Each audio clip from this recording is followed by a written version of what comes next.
All right. Hello, everybody. My name is Mitch Webb. This is the Rooted Conversations podcast. Today I have Miss Jayne Plante. And we started talking on social media after my episode with Scotty Styles. That was my first time learning about pain and how that can be a neuroplastic symptom and how, brain retraining and nervous system regulation, we can heal these symptoms. And I love a good pain to purpose story. That's why Jayne's here. I remember I love these type of stories because when I was going through my stuff, when I was deep in it, and I'd hear someone that had healed, I would just like a record, and I'd be like, "Say that again. Are you healed completely?" Because I didn't believe it was possible, and so that's why we got Jayne on the show today to tell her story. Jayne, welcome to the show. Hi, and thanks for having me. And actually, I love what you just said, pain to purpose. Yeah. That's, yeah, that really resonates with me for sure. Yeah, like Mitch said, we kind of met over social media. I follow Scotty Styles, and I made a comment on, the Instagram, and Mitch made a comment back to me, and we kind of just started chatting like that. And yeah, I want to thank you for having me on here because when I did recover from my 37 years of chronic pain, I kind of made a promise that I wanted to help raise awareness of neuroplastic symptoms so that others didn't have to suffer as long as I suffered and can find these modalities more easily. And I also feel that in North America, we have an epidemic of chronic pain and other chronic symptoms right now. And it's not that long ago I was part of that epidemic. And I really feel it was just a stroke of luck on my own part that I now am not part of that anymore. And I'm sure there's somebody out there who's going to listen to this podcast that's going to benefit from this information. And it's all about just planting the seed, in people's minds. I know not everybody picks up on this the first time they hear it, kind of stuff, but planting the seed so that the seed can start to grow and eventually people can find these modalities and use them to heal the same way that you and I did. Amen, girlfriend. I love that. And thank you so much for coming on and sharing your journey. I love that about planting the seeds. I think, it's 20 years of dealing of symptoms for me as well. And I found the nervous system and the brain retraining stuff maybe in the last 5 years. Before that, it was pills and protocols and diets and perfection. And nobody ever talked to me about this stuff. So yeah, the goal of the show is to be the lighthouse, to shine the light so people can come to this work when they're ready. And hearing that you went through 37 years, holy crap. Um, let's go back and kind of paint a picture of that. Like I know when we were talking offline, I wrote down from 20 to 57, you dealt with Mhm. this. How old are you now? And then tell us how did all this stuff get started? Yeah. So I just turned 60. So I've been, recovered for it's going on 3 years now. Um, but when I was 20 years old, we were in a car accident, rear-ended by a tow truck, and I had whiplash. And off I went to physiotherapy. I believe I had like 8 weeks of physiotherapy. That's what the insurance company would pay for, kind of thing. Um, and so the 8 weeks was finished. I probably felt, yeah, somewhat better, but the pain never really went away from that point on. I mean, I was young, not that worried about it at the time. It wasn't constant at the time. So a couple of years after that, I went off to post-secondary education to become a dental hygienist. And in that profession, you're sitting for long periods of time, you're leaning over patients all day, you're holding static positions, and the back pain started to get worse. And so then I was kind of told by the medical profession, well, too bad, so sad, your car accident combined with, your chosen profession, like, yeah, you're like, of course, you're going to have a bad back. That's what's going to happen. So the pain, the back and neck pain were my major symptoms, but over the decades, I also did experience a lot of other symptoms that I now know were all neuroplastic. I had hip pain, I had knee pain, I had irritable bowel syndrome, pelvic pain, urinary frequency, dry eyes, wrist pain, numbness and tingling, discoloration in my fingers. They would turn purple, anxiety, depression, hives, dizziness, fatigue. Fatigue because I didn't sleep well. So insomnia was probably after the back and neck pain, insomnia would have been my next most major symptom. So all that stuff going on within, the realm of the 37 years. And now I know that, every one of those symptoms was neuroplastic, but back then I didn't have any clue about any of that. So kind of back to in my 20s then. So the pain started in my lower back, but over the years it kind of moved up to my mid back, up to my shoulders, skull, neck. Mm-hmm. And I also now know that, that's a sign of neuroplastic pain too, that the pain moves around, but I didn't know any of that either. So I couldn't stand for long periods of time, and I couldn't sit for long periods of time.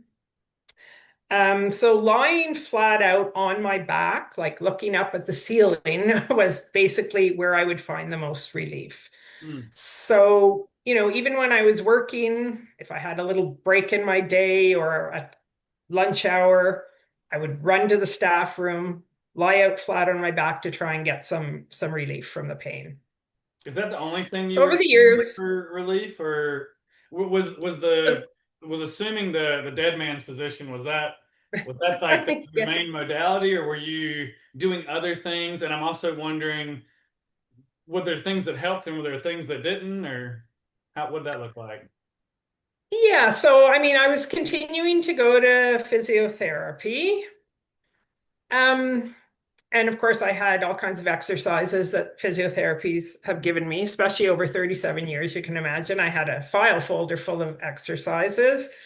Yeah, I went to chiro, I went to acupuncture, I went to athletic therapists, I went to osteopaths, I went to Reiki. I mean, Any like you relief? name it, pardon? Any relief with those things? Oh, so, like sometimes none at all. Mhm. Sometimes I would leave, I would feel better for a couple of hours. Sometimes I'd feel better for a couple of days. Occasionally, if we tried something new, like I do remember the first time we tried dry needling at physio, I think I felt like better for like a week, 10 days. Yeah. But now I believe that was just totally placebo effect. I mean, I think maybe my brain was thinking, oh, something new we've never tried before. Maybe this is going to be the answer. And, so for a week it was the answer. Yes. But like nothing gave lasting relief. So I did have different diagnoses given to me over the years. I mean, from the car accident initially, like whiplash. But even then in my 20s, I think they had done some x-rays back then, and they're like, oh, there's some degeneration in your discs, Oh yeah. and when you're in your 20s, that sounds Scary. scary. Yeah. I now know it like really means nothing, but Yeah. I thought it was like scary. And then there was some herniated discs that were diagnosed like later on, and then because my fingers would turn numb, get numb and turn purple. During an MRI, they found some nerve impingement, like at the in my cervical vertebrae, and they said, "Oh, that's the reason that's happening." And repetitive strain injury they diagnosed because of my job, doing the same movements over and over again. So, I mean, all those diagnoses, what they did was, I mean, I guess for the medical system, give them a reason to say why my pain was happening, but really they only added to the complexity because for me, they made me more afraid of all these things that I had in my spine and my MRI. And now I know that like absolutely none of those things were the reason for any of my pain. So, so, And if we so, did an MRI today, all those things would look way worse because I'm 60 now and I have no pain now. So, so what? Tell us. Like, I love the definition or the word neuroplastic pain. What does that mean? Or so neuroplastic basically, I mean, symptoms. yeah, in a nutshell, it means your brain is causing the pain. So neuro is, your brain and your neural pathways, and plastic means it can change. So basically what had happened, I guess in layman's terms, is sure, I was rear-ended by a tow truck, and that, initially could have caused some pain. I mean, I was whiplash, but your brain can learn to be in pain. Hmm. And my brain definitely learned that, and it learned it really, really well. Um, but I mean, the good news is your brain can unlearn that. But I had never heard of any of those concepts before. So does that Um, mean like it's all in your head or? I mean, I kind of joke when some people say that because, well, my brain is in my head. So, so yes. But I mean, they say like the pain is real. I mean, believe me, the pain, the pain was real, but it's not being generated by my back, or any of those discs or like the discoloration in my hands and the numbness. That wasn't being caused by any nerves being impinged. Your brain can make all those symptoms. And still to this day, I find it fascinating, actually, to tell you the truth. Um, like it really is fascinating. I mean, the odd time my brain still sends me a random symptom, even one that I've never had before from those lists that I just gave you. And now I can just think like, wow, brain, and I can laugh at it kind of. And I was like, wow, that's fascinating that you're doing that. You don't need to do that anymore. I'm safe now. Mm. I'm safe. I mean, So is um, it sounds like there's a physical injury. We go to therapy to get that worked on. We later on in life it kind of sticks around. There's some fear that comes up. So now we're start to be afraid of these symptoms, and it also sounds like they're changing. So it's moving up the spine. It's new symptoms are happening, and we're doing all the things right, doing everything that we can, yet the pain still exists. right, exactly.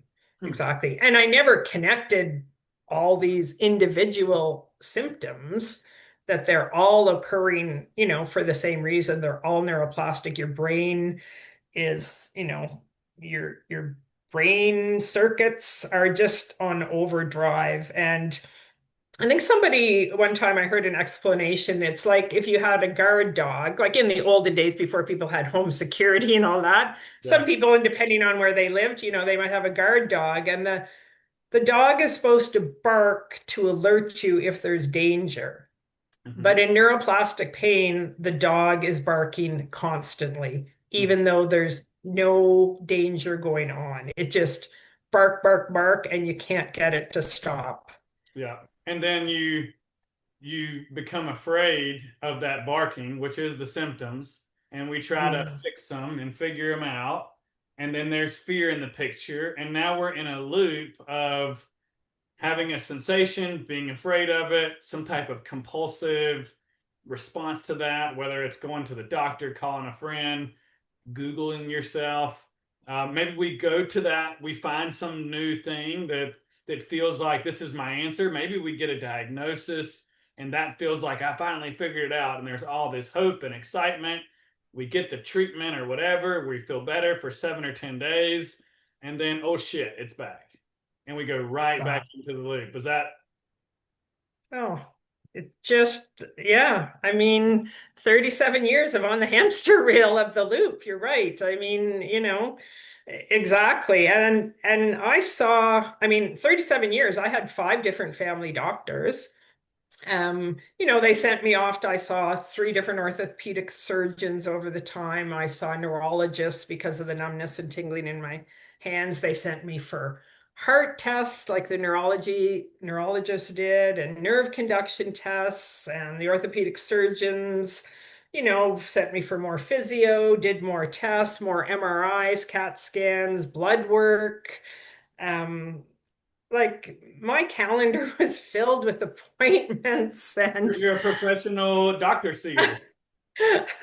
like I was, yeah. And yet at the same time, I was trying to continue to work. I mean, I had to change my work hours to part-time, and I had a son, like I had a child within those 37 years, and still trying to retain some semblance of normal life. Um, as well as trying to find an answer. And you're right, it was like a never-ending cycle. And so, of course, medications were thrown at me. So, I mean, and I did try lots of them over the years. None of them ever worked that well. And I think now I understand why, because, Yeah. all Well, the symptoms were neuro. when we try to, which our society does, we try to fix the symptom, something else is going to pop up, and then we think, oh no, there's something else wrong with me. And maybe that medication works for a period of time. And by no means am I shaming. I was on tons of medication myself, and Right.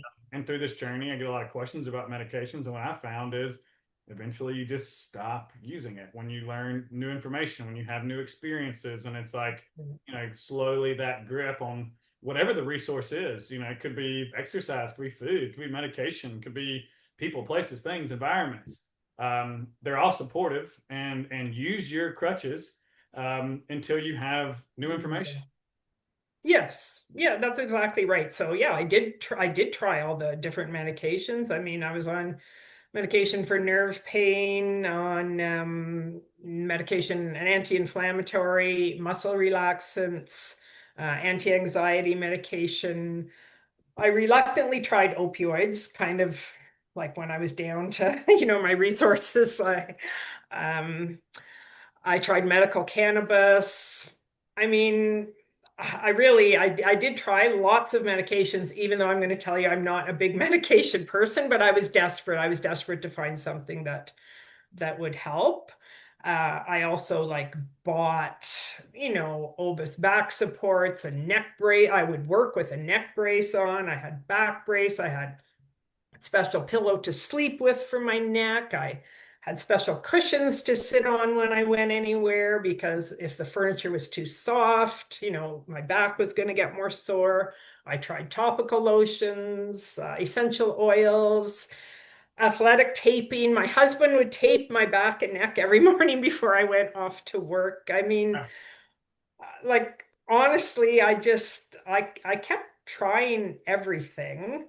Um, And I guess, that's when we have compassion and gratitude for that part of us that wouldn't quit. Because right.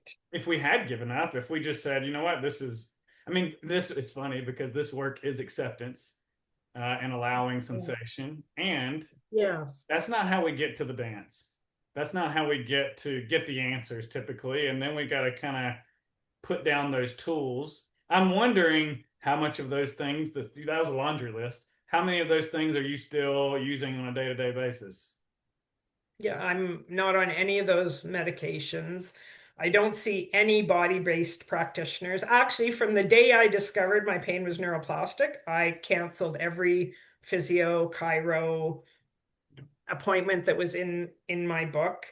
I don't take any of those because I also tried lots of natural supplements before, not to say I don't take the odd like omega-3 or, something that's good for your brain health. I mean, but all those things that I used to do then, I don't, because I don't need to do any of them now, I'm my own medicine now.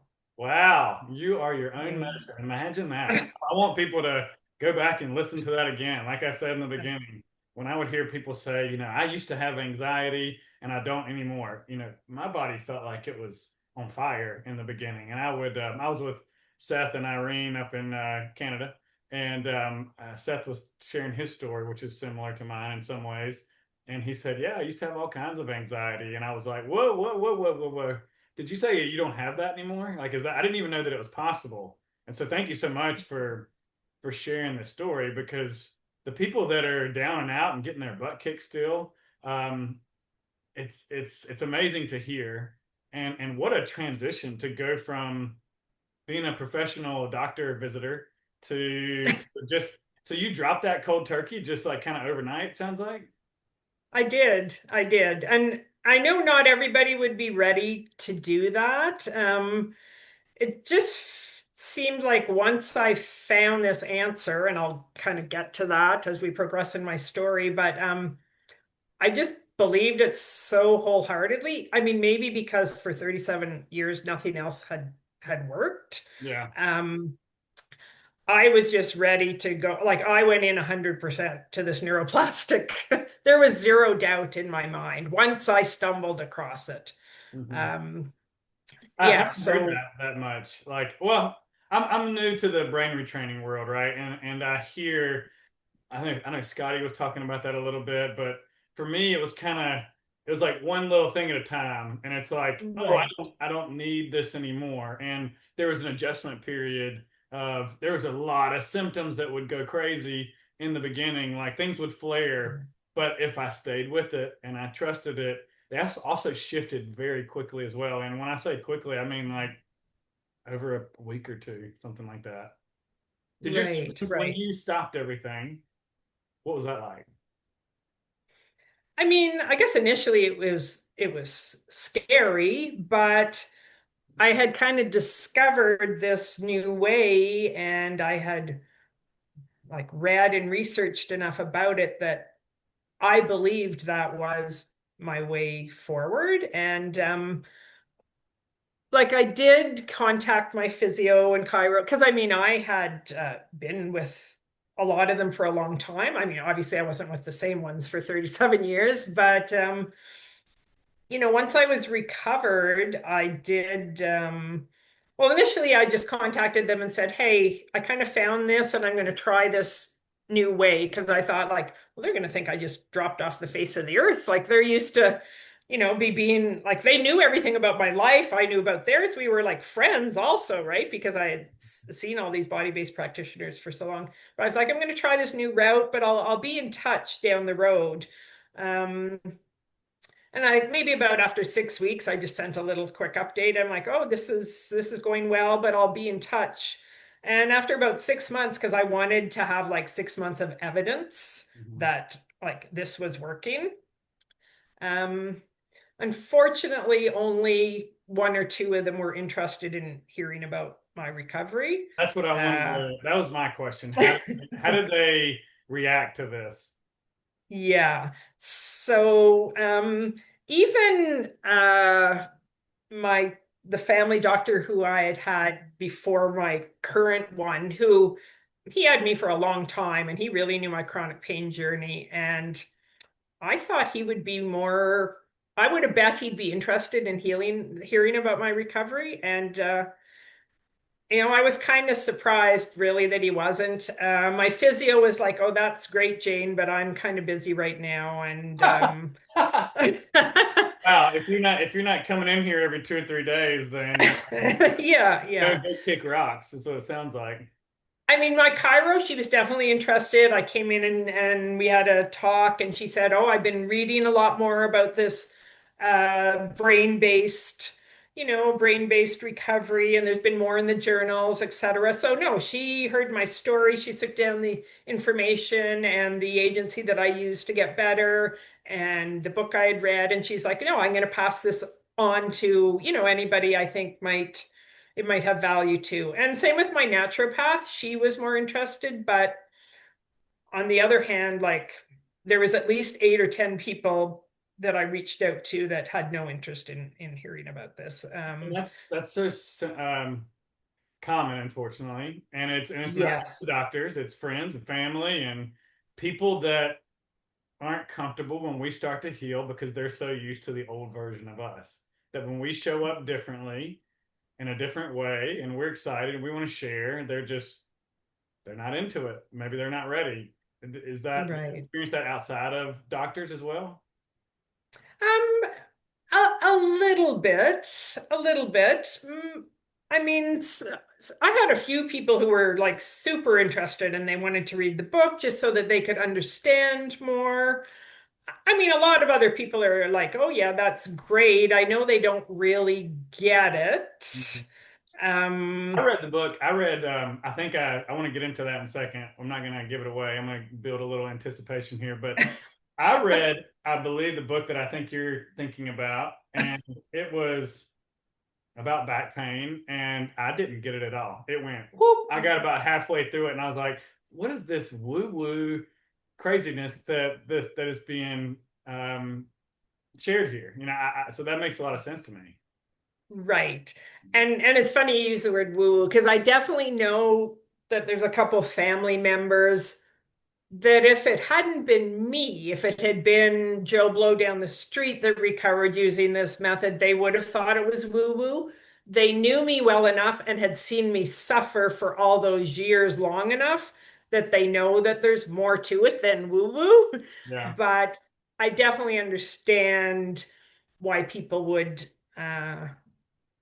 think that if they really can't.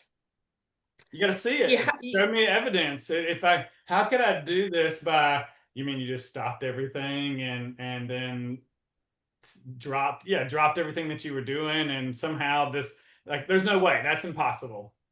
right, right. Sounds too good Yeah. to be true. Right, right. And I guess what I would say to people who are thinking that and who are maybe in my situation, have some kind of chronic pain is, if you've tried as many things as I've tried, what do you have to lose trying this? There's zero side effects from it.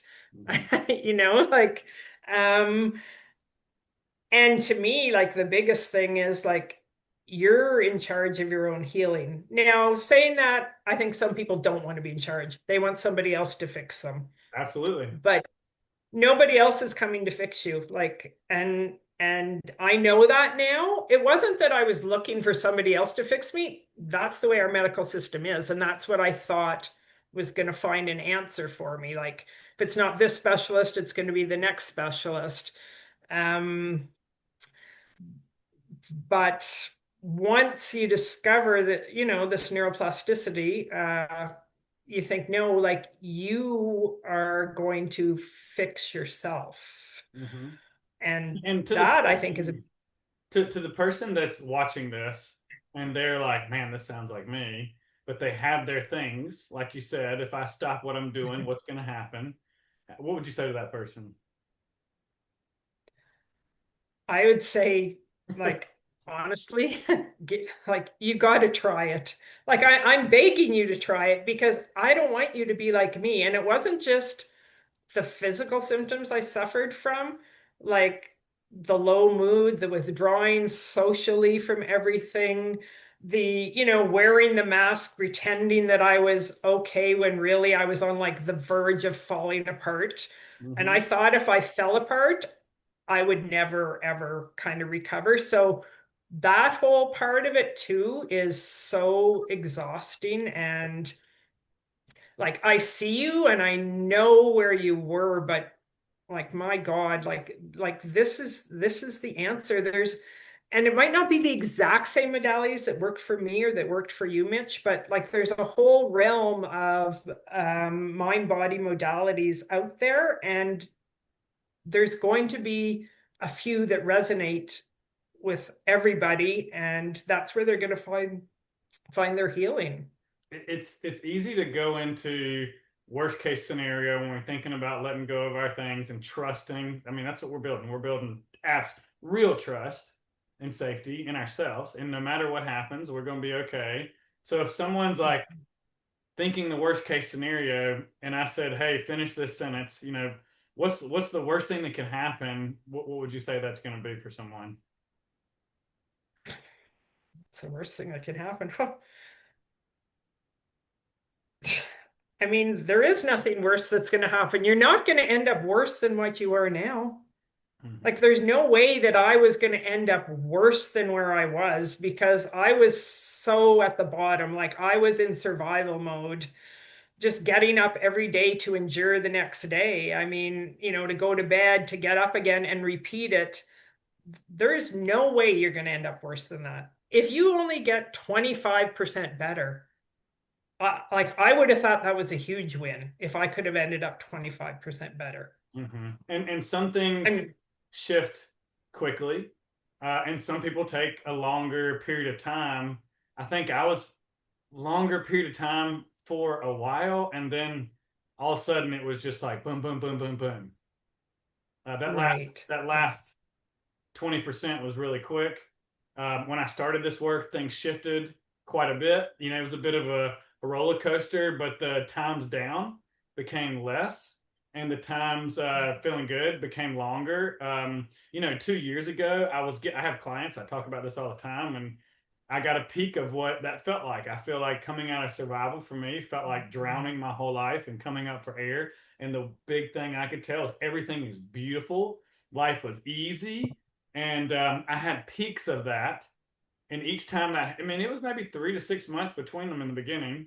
And then it was like, I'm getting that every month or getting that every couple of weeks. And then, even 2 or 3 weeks ago myself, I had fatigue pop up, and I haven't had it since then. And I would say I'm out of the sensitization. And I was afraid to say that last week. It's January the 22nd. So just it's learning to trust yourself. I imagine people are on the edge of their seats wanting to know what are we talking about here. So tell us Right. tell us about what's the resource that helped you, what got your attention and made you want to stop everything that you were doing. Yeah. So, um, what I found in the last couple of years before I started to get better is the fear, and I know you had already mentioned that, and the loop, the fear of the pain. It really began to overwhelm my whole life.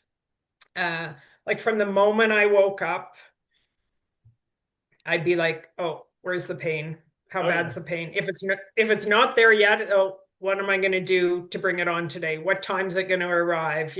How bad is it going to get? Am I going to be able to go to that social event?" Like on and on. Like the fear it just started to overwhelm me so much, and I was withdrawing so much because I was so afraid to do anything, like anything socially, go anywhere, do anything. And let me So stop you right one there. day, Let me stop you right there, Jayne, yes. because I feel like what did you feel? I want people to hear. What did you feel like was going to happen if you went to the event? Why is that scary? Because that's why we withdraw. Yes. Well, a couple things.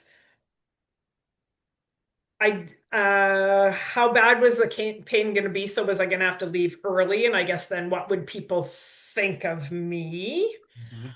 Also, I was afraid of letting down that mask that I'm okay, Yeah. that I was presenting to the world, because Hmm. I really wasn't okay. I was so not okay, that I can't, it's hard to imagine that now thinking back, and I just thought if somebody said the wrong thing, I mean, if somebody was more like compassionate or empathetic to me and I lost it, like I would never recover it. So part of the fear was that somebody was really going to know what I was going through because I didn't want anybody to know that. I can so resonate with that. I was always afraid of tomorrow, and something Yeah. I heard recently. Can't remember who told me this. It's like the freedom that you're wanting is here today. And if we're going Right. into tomorrow, then we're going into anticipation, anxiety, and fear. And can we recognize that and come back? But you were saying talking about how you found this. Yes, yes. So the last time I went to a physio appointment, and at that moment I didn't know it'd be the last time I was ever there, but I just mentioned in passing to my physiotherapist about the fear and how the fear was overwhelming me. And I mean, we talked briefly about it, and nothing much came of the conversation, but I went home that day and why that day? Why did I do this? But I just picked up my phone when I got home from the appointment and I Googled fear of chronic pain. Woo! I just got chills all over my body. I mean, I could have Googled that 10 years before, like I never did. I don't know. Like sometimes I think back to that day and I just think like, oh, thank you, God, just that day I did that. I mean, because that was really what started this whole transformation. So I'm on my phone for, fear of chronic pain, and a whole bunch of things started to pop up. This thing about neuroplastic pain, which I had never ever heard of. And so, you click on one thing and then you read and you click on the next. And all of a sudden, I found myself down this big rabbit hole, but this time it was a good rabbit hole that I wanted to be down. And a book popped up, Alan Gordon's book, The Way Out, Mhm. um, which I had also never heard of. And so I click on that, read a little bit about that, and I'm like, oh yeah, I got to order this book. So, I think I ordered it right then and there. I think it said it would be, on my doorstep in 2 days. So for the next 2 days, I read more and more about this neuroplastic pain. And I started to feel some hope because what I was reading, it kind of was making sense to me. I was like, oh my God, like I've never heard of any of this stuff that, how this can all be brain driven. And it just all started to fall into place. And just a little bit that I was reading too, that, a lot of us with this kind of neuroplastic pain have similar personality traits. So I'm like, yeah, check, check, What are check, those check. I personality mean, traits? yeah, so perfectionism, Okay. is a big one. People pleasing, like high achiever, Yeah. over planning, overthinking, hyper vigilant. I mean, So like like survival mechanisms that we learned probably early on to yes, control, to feel safe because there probably wasn't a lot of safety, or be loved, be appreciated, be acknowledged. yeah, And we yeah. call When that you our say yeah, personality. That's what's so wild about it.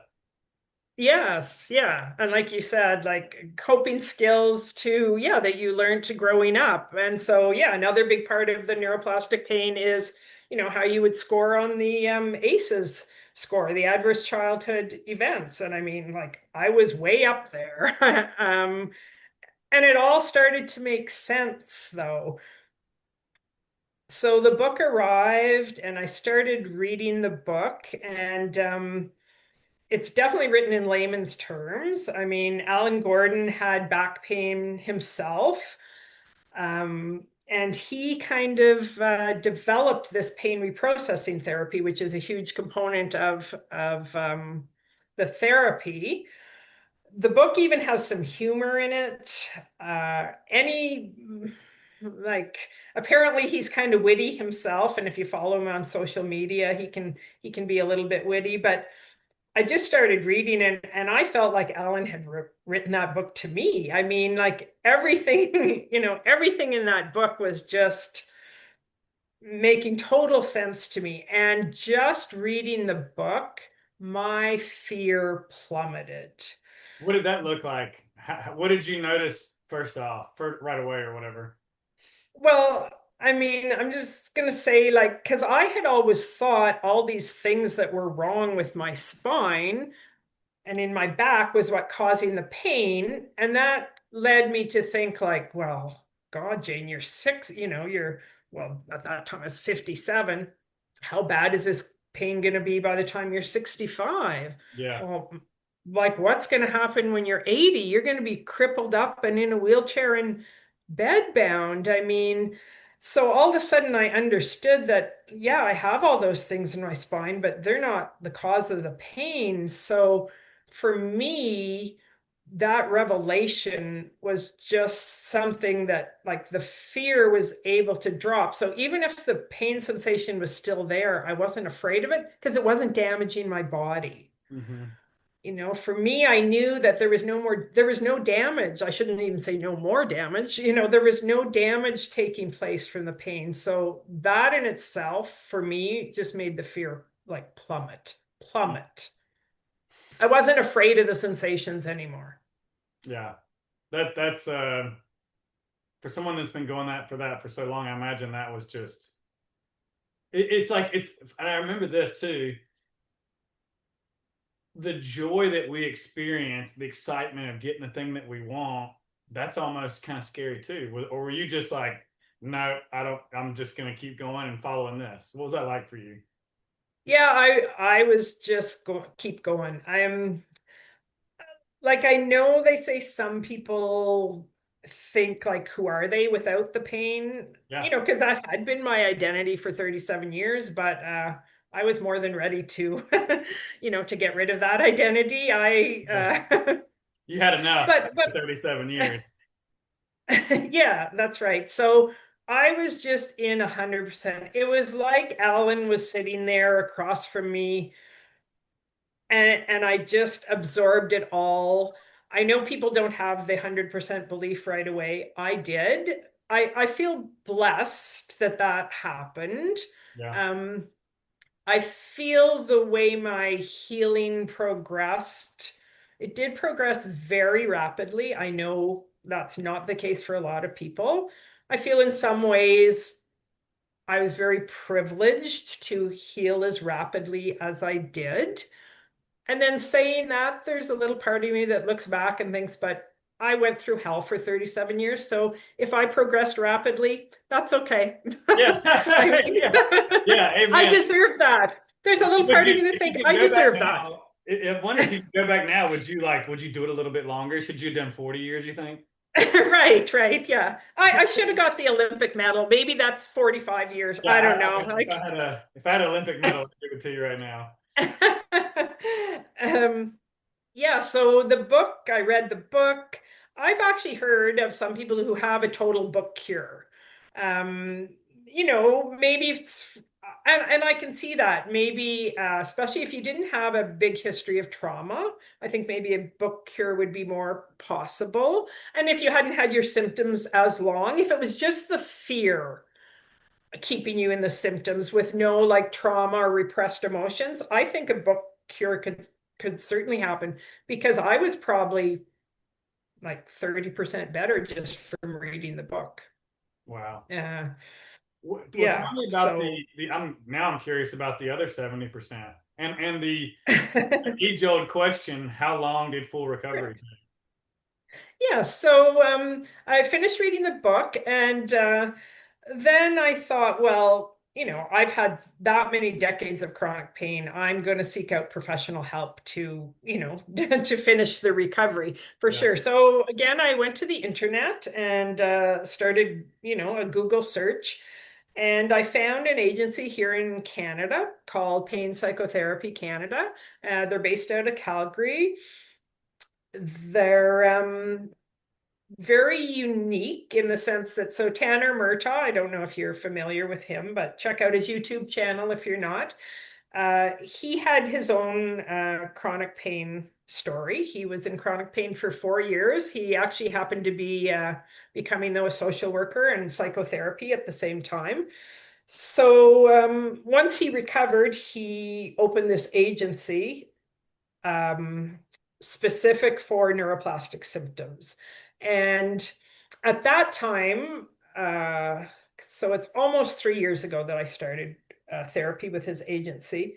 There was only maybe 4 or 5 therapists at the time, and they all either had recovered themselves from chronic symptoms or had like intimate relationships. So like a spouse or a parent or a child had chronic pain as well. So yeah, they have 20-minute free consultations. So I set up my appointment. And in the meantime, while I had to wait for my appointment, I was doing more research on my own and things like that and learning more and more about these symptoms. So we had the consultation and I was like, yeah, like I'm going for this. I'm on board. I'm on board for the therapy.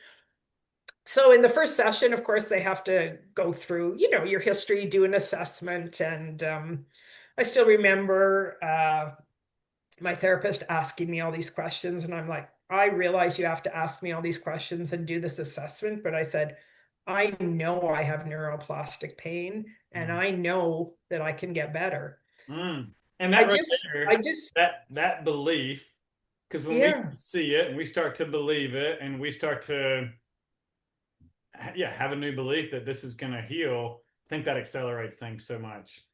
yeah.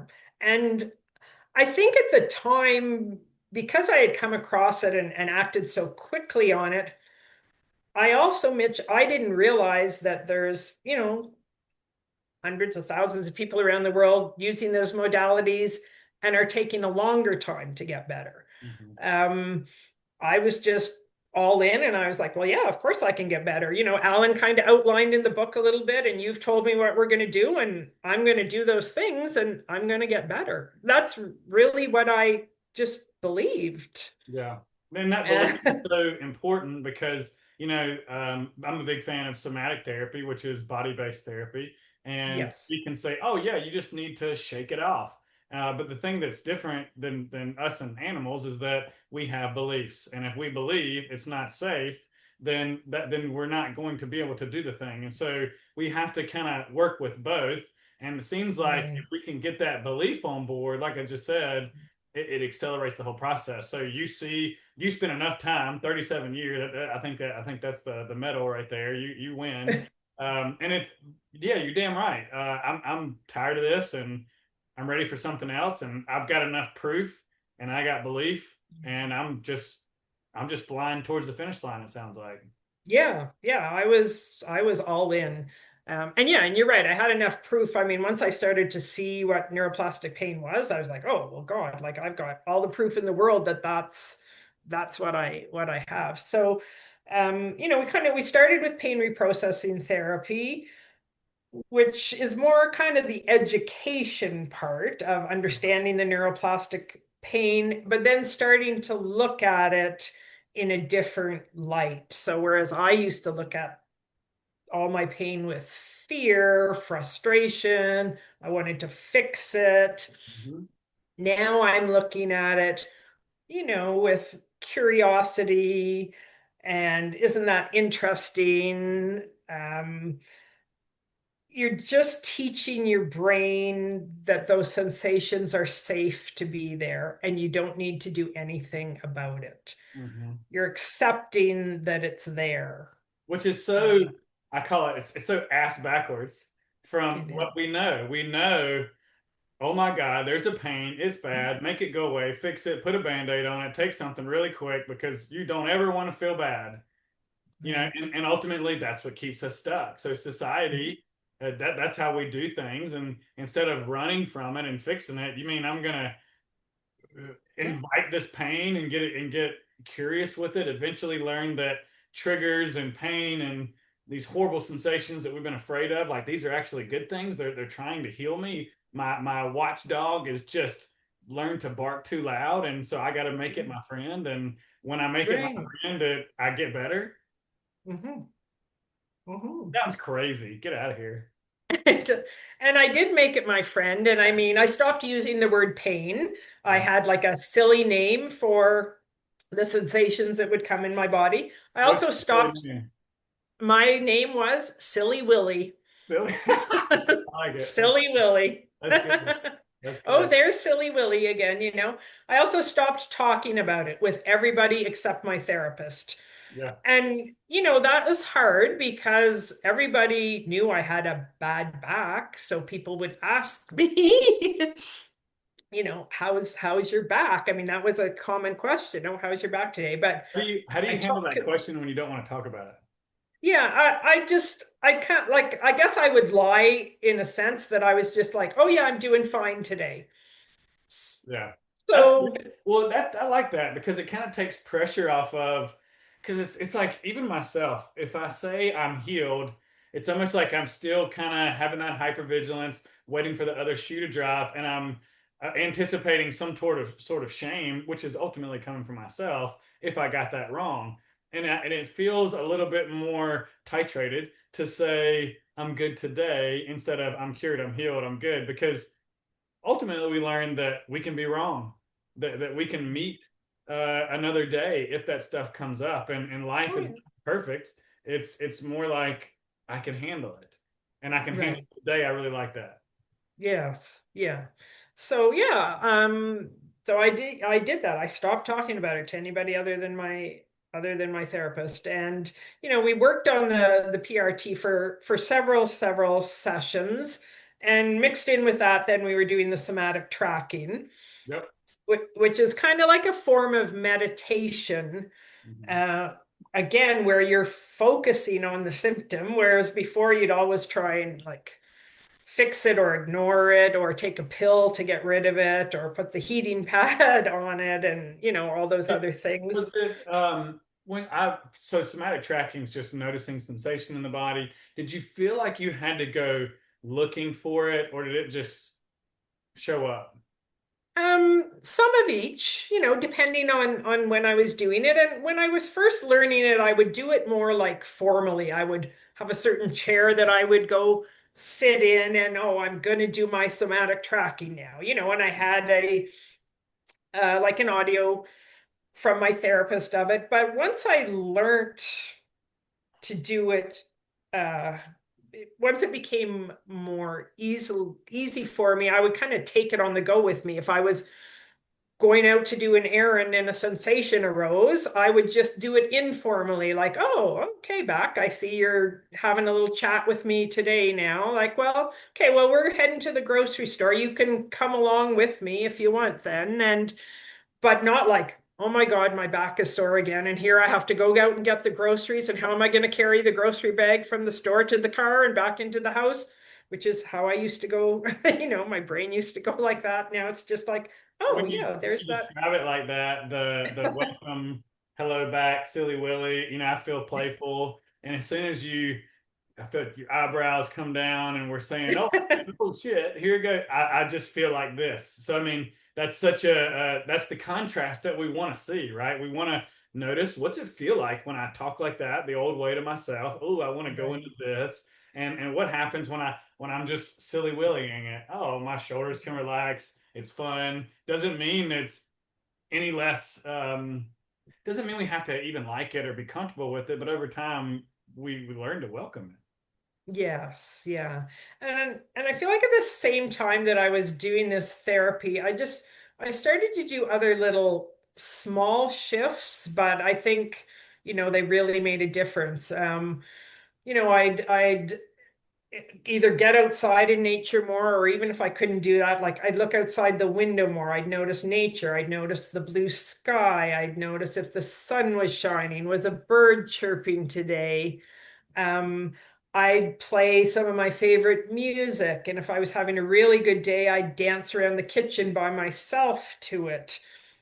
I started playing comedy on YouTube. Just things I That just sounds started to. like that sounds like living. Well, yeah, and I hadn't been living for so long, right? Yeah. Right? But like t teaching myself to live again, really.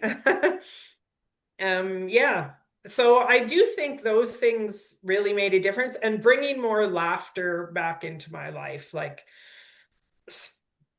real spontaneous laughter, like just putting on a YouTube sometimes, like even when I was, you know, first first starting this, and my husband and I, we would just sit in the living room and put on a funny YouTube, and like we would just laugh together, like laugh sometimes like it was so funny, like tears would roll down my eyes. But yeah, so um yeah, so back to the recovery. So also what I started to do right away as well is, like you said, living, like engage back in life. So things that I had really given up doing, like say riding a bicycle. I hadn't been on a bicycle in years and years, because spring was coming. And I was like, okay, I'd love to be able to ride my bike again. So, get my husband, bring up that bike from the basement and, dust it off, get some oil on the gears, and jump on the bike. And I'm like, okay, I'm going 3 blocks. So I'm going to engage in life, but I have to do it, progressively. So So smart. Yeah. I'm I'm going 3 bike blocks on my bike. And did my back speak up? It did, but the whole time I'd just be like, I'm safe. You're like, I'm fine. And my niece at that time had just gotten a new puppy. And so I would visualize him running beside me on the bicycle and like jumping up and trying to like lick me and stuff. And I was in my mind, I was like, okay, come on, Berkeley, you're coming with me. We're going biking. And so I do 3 blocks. And the next day I would do 6 blocks. And every time the sensations popped up, it was just like, yeah, you're fine. I'm safe. I'm Here's safe. I a mean, here's a new opportunity to teach myself that I'm safe. yeah, Mhm. yeah. Like I'm totally safe. And I felt that though to my core. Like I believed that right away. I mean, I had, since I'd become an adult, I was safe, but my subconscious was still living in my childhood, I think. So, Of course, of you course, know, and we think that that's like all of us, that is our reality, and ultimately through this work we realize that's a part of us, and that's the part that needs us the most, and that's the part we learn to slowly over time with each experience to teach it that no, we're good now, and an adult yeah. Jayne has got your back, and I'm going to be here, and we're going to work through this, and Yeah. each additional 3 blocks that we do is just proof that you're not broken, you never were, and now Yeah. it's okay to not let me know that you're unsafe all the time. Yes, yes, yeah. So I use that graded exposure like to learn to do so many things again, like to kayak. I said, okay, we're bringing the kayak down to the lake and I'm going like 200 meters. I'm not going far the first time. It was a lot of work to just, put on the life jacket, bring the kayak down. I'm only going that far, but I could teach myself I'm safe and every time go a little bit further. And same with driving in the car. I mean, it had gotten to the point that to drive, to Ottawa to visit our son, which is about an hour and a half drive from where we live, I was lying in the back seat of the car because I couldn't sit that long. Yeah. And my husband was driving there. Mm. And then once we would get to our son's apartment, we would go up and I would lie on the living room floor while we visited. So I had to teach myself that sitting was safe. Mm-hmm. And that one came very quickly for me. I mean, now when I look back at some of these preconditioned responses, like I can almost like smile at them and laugh. I'm thinking like, my God, I couldn't sit for more than 20 minutes. And like now I could sit. I mean, I know sitting long time isn't good for you just because you got to move your body, but it's like I can sit forever. It's Wow. like, What but you're, what a journey. I mean, it's like we're in prison and until we're not. And then all of a yes, sudden we realize the keys are in our pocket. yes. But it's dark in there, and we get a flashlight, and that's the education and the mentors, the coaches, the people that help us along the way. And I do hear this like rapidness in the beginning that is the 30%, and then there's the 70%. What was like your entire, and before I ask this question, I want everybody to know, like, everybody's different, but what was that like for you? Like, what's the length of time that was the 30 and then the 70? Yeah, so from the time I started my therapy, um, within 3 to 4 months, I was 95% recovered. I Wow, mean, like it worked incredibly fast for me. that's amazing. And now the 34 month is compared to 37 years. It kind of feels like you hit the turbo button. I'd say 3 to 4 months is incredibly fast. And Yes. now, do you ever have symptoms? Yes, I do. Um, Not very often. And the thing is, though, when I have them, there's zero fear Mhm. because I know what they are. And interestingly enough, they're not always the same back and neck symptoms that I used to have. Mhm. Occasionally, there's some random, some random symptom, but it might last, oh God, it might last a few minutes. Yeah. it might last a day or two, and to be honest, Christmas, that's my big emotional trigger time. Yeah. So I've had three Christmases now since I was recovered, and I've had three big relapses, but each year it's a little a little less. Um, so, the first time my first big relapse lasted like 3 weeks. Yeah. And I will admit to getting a little frustrated. I wasn't fearful though. Um, and I still will get a symptom if something big emotional is going on, or there's kind of like even like a mini family emergency. I can get a symptom and it can last for like 3 minutes. And Mhm. I'm like, oh, isn't that interesting that like all of a sudden my neck is sore because so and so had to go to the hospital. You know Yeah. what I mean? Like it's just like, And it sounds like taking fear out of the equation is what helps us come back to our baseline. right, right. We quit. Yeah. For me, it was also well, noticing the fear and then fixing and figuring out and just going like, all right, cool. If you're here, you're here. Yes. Yes, exactly. Exactly. And actually saying that, it kind of reminds me to go back to something else. When my symptoms first started to reduce, though, especially in those 3 to 4 months, so the physical sensation started to reduce, my anxiety skyrocketed, though. Yeah, Like very normal. Yeah. just skyrocketed. It's like And we've been so doing this for 37 years, Jane. What are you doing? yeah, yeah. So I would kind of do the same thing, like kind of like somatic tracking with that. I'd be like, oh, anxiety, hi, oh, you're here again this morning, and you've been here many, many mornings now, and that's fine. But I'm still going to the gym this morning. I joined the gym and I'm still going. So you can come along with me. You can stay for the whole session if you want. And I found it would come every morning. Sometimes it would dissipate faster by mid-afternoon, though. But like I never feared it and I never tried to get rid of it. I just welcomed it in. It's part of the process. And here you are. And like we talked about off air, I was a little anxious before I came on to do this podcast today. But now I know when I feel anxiety, I'm like, oh yeah, there you are. It's normal. Yeah. It's normal you feel this before you're going on telling your story, but Jayne, you're safe. I don't know Mitch, but I know he's a safe environment. You're safe here, and it's fine that you feel a little anxious.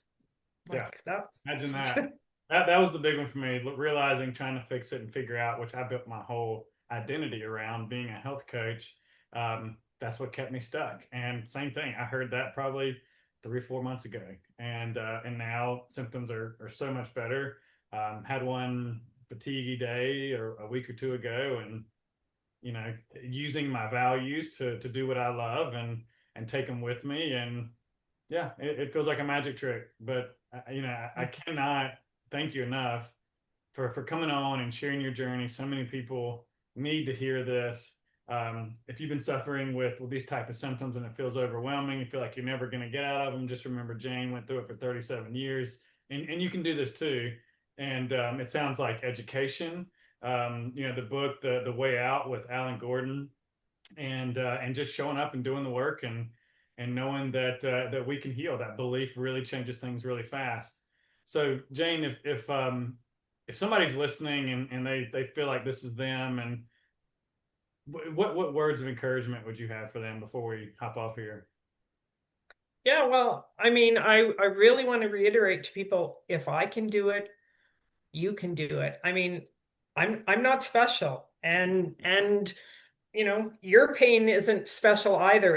It's no different. If you have some belief and some proof that your pain is neuroplastic, and you can go, Alan Gordon's book or different websites have some criteria. You only have to have like one of the criteria. I had, almost all of them, but if you have some inkling that your pain is neuroplastic, you can get better. Like thousands of people all around the world are getting better. There's a whole there's a whole world of this healing going on, but most of us have never ever heard of it. But once you know about it, it's all out there everywhere, and you can get better just like I can get better, and just like those other thousands of people can get better. And it's so worth, you know, going through. And I would definitely say to people, don't try and do it yourself. Get yourself a coach, get yourself a therapist. And maybe that costs some money. It's priceless. I mean, it is priceless to get your life back. There's no amount of money that, you can put on that, the value of that. Yeah, it feels like kind of a lifetime achievement award. Oh, like, yeah. And some days I still walk around like in awe, and I'm just doing what other people might think are simple things like playing pickleball, or like this morning I went curling. I just did the learn to curl last year, at age 59, learning to curl. But I'm out there and sometimes I just look around and I think like, is this a dream? Like, pinch me. I can't believe that I'm doing these things. Absolutely. It's just amazing. Well, thank you so much for coming on. For folks that are watching, thanks for watching. Give us a subscribe on YouTube. Give us a like, a comment. If you got a question for myself and Jayne, she'll be tagged in the comments below. Got all kinds of resources for you. We love questions and we'd be happy to answer. Um, Jayne, thanks again. We really appreciate you coming on. It's been great getting to know you a little bit. Yes, and thanks very much for having me, Mitch. And I appreciate the opportunity to share my story. Oh, before you go off, where can folks find you? Yes, well, yeah, if you can put my email in the show notes as well. It's Jayne, Jayne dot Plante, Plante at hotmail.com.